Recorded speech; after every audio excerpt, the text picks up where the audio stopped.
My mom screamed get out and never come back. I obeyed. 7 years later, I met a child who had my eyes, and a truth my family hid. The night my life broke, the house felt smaller than it ever had before.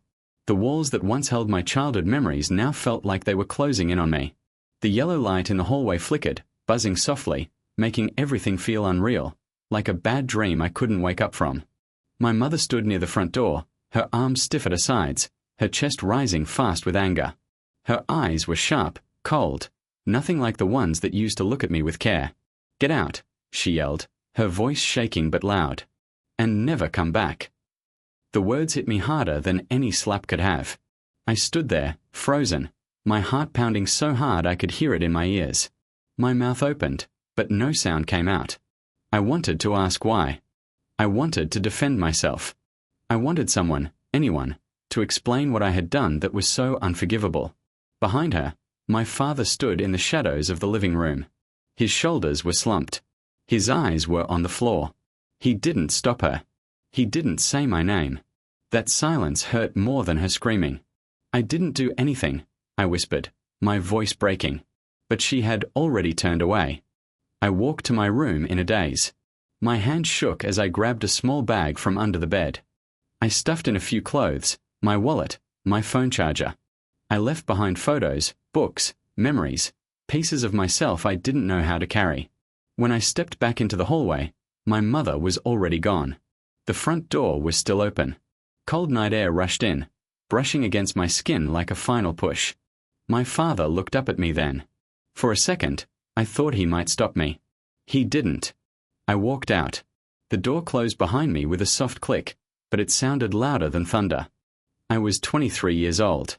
And suddenly, I had no home. I slept on a friend's couch that night, staring at the ceiling until morning. My mind replayed everything over and over. My mother's words, my father's silence, the confusion that wrapped around my chest and made it hard to breathe. I didn't understand what had gone wrong. Just weeks before, things were normal. Not perfect, but normal. Then the whispers started. The looks. The sudden anger. And one name that no one wanted to talk about. Sarah. 7 years ago, she was my whole world. We met when we were young, in this same small town where everyone knew everyone. She had a quiet smile and eyes that felt honest. Being with her felt easy, like breathing. We made plans like young people do, big dreams, simple hopes. Then one night, everything shattered. She stopped answering my calls. People started saying things. My mother told me to stay away from her. "She betrayed you," she said. "Don't ask questions." And like a fool, I listened. I left town soon after that, carrying anger I didn't fully understand. After my mother kicked me out, I didn't call anyone from my family. And no one called me. Days passed. Then weeks. I worked wherever I could, loading boxes, cleaning offices, fixing fences. I moved to a nearby town where no one knew my name or my past. At night, I lay awake, staring at my phone, waiting for a message that never came. Then, one afternoon, my phone rang. "Dad." I stared at the screen for a long time before answering. "Why did you stop coming home?" he asked, his voice calm, almost gentle, like none of it had ever happened. For a moment, I couldn't speak. "You told me to leave," I finally said. "We didn't mean it like that," he replied. Something snapped inside me. I laughed. A short, bitter sound that surprised even me. Then I ended the call. That was the moment I knew. I was done trying to explain my pain to people who refused to see it. A few days later, work sent me back to my old town. Just for one job, they said. Just one day. As my car rolled down the familiar road, memories attacked me from every direction. The old grocery store. The closed movie theater. The cracked sidewalks where I used to walk with Sarah, talking about nothing and everything. I told myself I wouldn't see her. Then I saw the farm. It sat at the edge of town, quiet and simple. Wooden fences. Green fields. The smell of soil and grass drifting through my open window. And there she was. Sarah stood near the fence, sleeves rolled up, dirt on her hands. The wind moved her hair gently, like it always used to. She looked older, not weak, but worn. Like life had tested her and she had survived. My heart stopped. She looked up. Our eyes met. Time folded in on itself. 7 years disappeared in a single second. Her face went pale. My chest tightened. I forgot how to breathe. Neither of us moved. I stepped out of the car without knowing why. My legs carried me forward like they had their own memory. She stayed where she was, watching me like she wasn't sure if I was real. "You're back," she said quietly. Her voice was different. Softer. Sadder. "Just passing through," I replied. The words sounded empty, even to me. We stood there, separated by a few steps, and 7 years of silence, pain, and unanswered questions. The air felt heavy. I could feel it then, deep in my chest. Whatever destroyed my life back then. Whatever made my mother scream and my father stay silent. It wasn't over. Not yet. The silence between us felt thick, like the air before a storm. I could hear the wind moving through the fields behind Sarah, brushing against the tall grass. Somewhere in the distance, a bird cried out and then went quiet again. Everything around us felt alive, yet we stood frozen, caught between the past and the present. "You're back," she said again, like she needed to be sure I was real. "Only for work," I replied. My voice sounded steady, but my hands were tight at my sides. I didn't trust myself to relax them. She nodded slowly. Her eyes searched my face, like she was trying to read something she had missed years ago. "I heard you left town," she said. "I didn't leave," I answered. "I was pushed out." Her shoulders dropped just a little, like the weight of that truth landed on her chest. We stood near the wooden fence. The old boards were rough and cracked, just like the years between us. I rested my hand on one without thinking. The wood felt dry and warm under my palm. "I didn't think I'd ever see you again," she said. "I didn't think I'd come back," I replied. Another pause. The words we didn't say hung heavier than the ones we did. She brushed dirt from her hands onto her jeans, but it didn't come off. It never does, I thought. Some things always leave a mark. "How have you been?" she asked. The question felt strange. Too small for everything that had happened. "I'm alive," I said. "That's about it." She gave a weak smile, then looked away toward the fields. "I'm glad," she whispered. I wasn't sure why that made my chest ache. We walked a few steps along the fence, side by side but not touching. The ground crunched softly under our shoes. Each step felt careful, like we were walking through something fragile. "I used to wait for you," she said suddenly. "After you left." I stopped walking. "For how long?" I asked. Her lips pressed together. Longer than I should have. Flashbacks rushed in without warning. My phone lighting up in the dark, showing missed calls from her. Me turning it face down, angry and confused. My mother's voice in my head, cold and sure. "She lied to you." "I thought you didn't care," I said. She turned to me, her eyes shining. "I thought you hated me." Something twisted inside me. "I never hated you," I said. "I was just lost." She nodded slowly, like she understood that feeling too well. "You disappeared so fast," she said. "One day you were there. The next, nothing." I swallowed hard. "They told me things," I said. "About you." Her face tightened. "What kind of things?" I hesitated. Saying them out loud felt wrong, even now. "That you betrayed me," I said quietly. "That you ruined everything." Her breath caught. "That's what they wanted you to believe," she said. "Who?" I asked. She didn't answer right away. Instead, she looked past me, toward the small farmhouse behind us. Its windows reflected the late afternoon sun. The front porch was quiet. Too quiet. "I wanted to explain," she said. "I tried to reach you." "I know," I said. "I just couldn't listen." Her eyes dropped to the ground. "I should have fought harder," she whispered. The pain in her voice was real.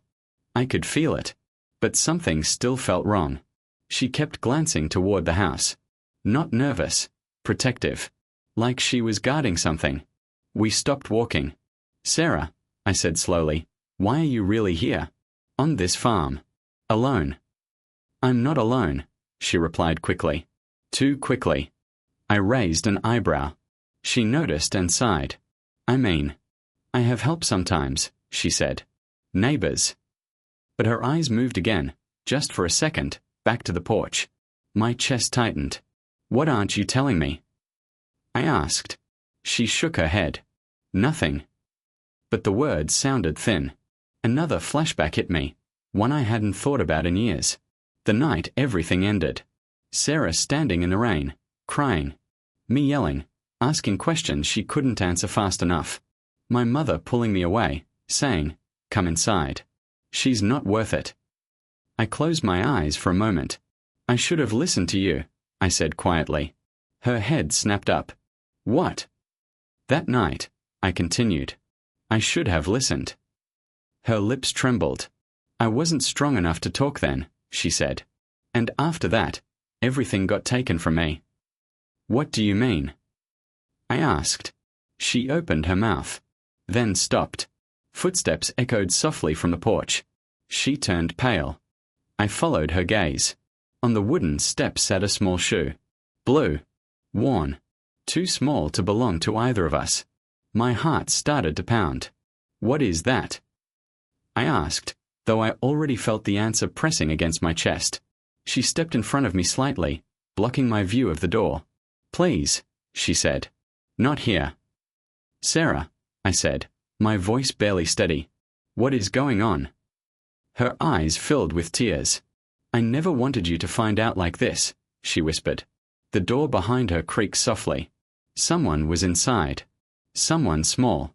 And suddenly, everything that never made sense started to. The door opened slowly, as if the house itself was nervous. A small boy stepped onto the porch.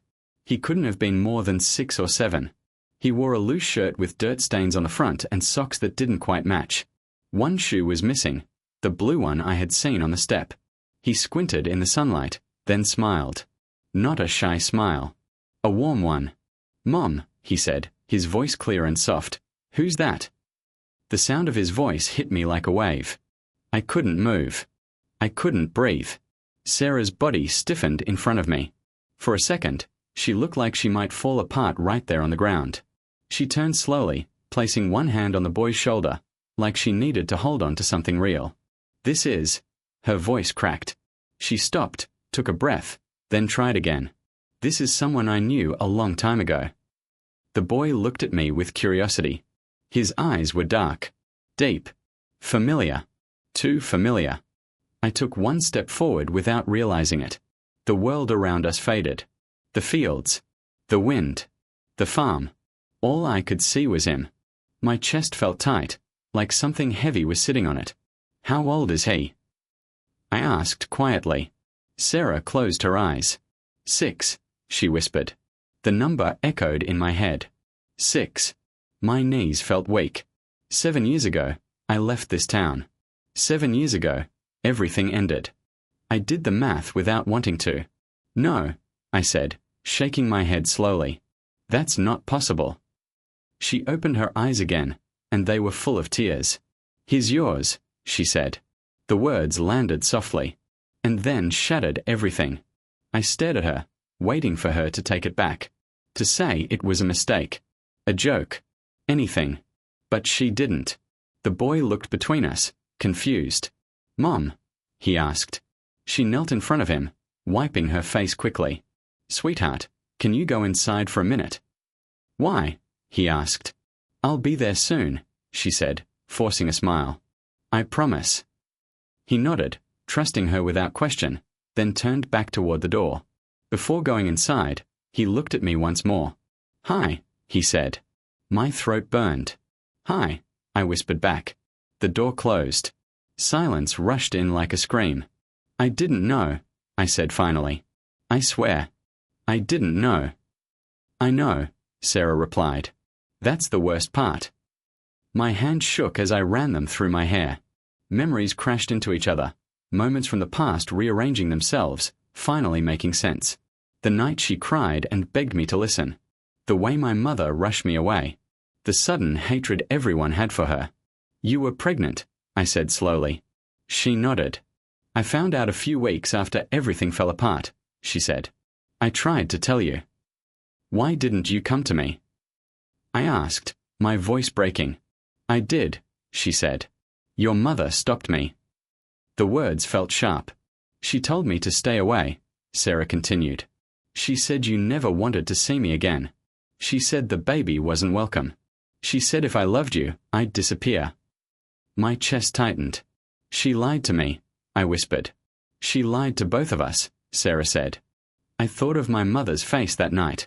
The anger, the fear, the control. She told me you cheated, I said. That you destroyed our family. Sarah let out a bitter laugh. I was trying to build one. The pain in her voice cut deep. I raised him alone, she continued. I worked 2 jobs. I moved here because it was quiet, because no one asked questions. I looked at the house again. Inside was a life I should have been part of. First steps I never saw. First words I never heard. What does he know? I asked. That his father is gone, she said softly. That he left before he was born. I closed my eyes. That's not true, I whispered. I would have stayed. I know, she said again. That word hurt more than blame ever could. That night, I couldn't sleep. I sat in my car on the side of the road, staring at nothing. My phone felt heavy in my hand. I called my father. He answered on the 2nd ring. Hey, he said. I was wondering when you'd call. You knew, I said. Silence. You knew about the baby, I repeated. Didn't you? A long pause. Yes, he finally said. My heart dropped. You watched me walk away, I said. You let me believe she betrayed me. We thought it was for the best, he said weakly. For who? I asked. You. Mom. You were young, he said. We didn't want complications. Complications. I laughed, but there was no humor in it. He's my son. Another silence. That's why I stopped coming home, I said. Because you took my life and decided it for me. I didn't stop her, he whispered. I know, I replied. That's why this hurts. I ended the call.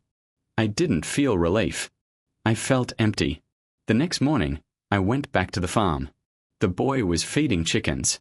He laughed when one pecked too close to his hand. Sarah watched him from the porch. She looked nervous when she saw me. I'm not here to disappear again, I said quickly. Her eyes filled. I walked closer to the boy. He looked up at me. Do you like farms? He asked. I think I do, I said. He smiled. That smile broke me. I didn't yell. I didn't fight. I didn't beg my parents for answers. I simply stayed. That was my revenge. Not loud. Not cruel. Just truth.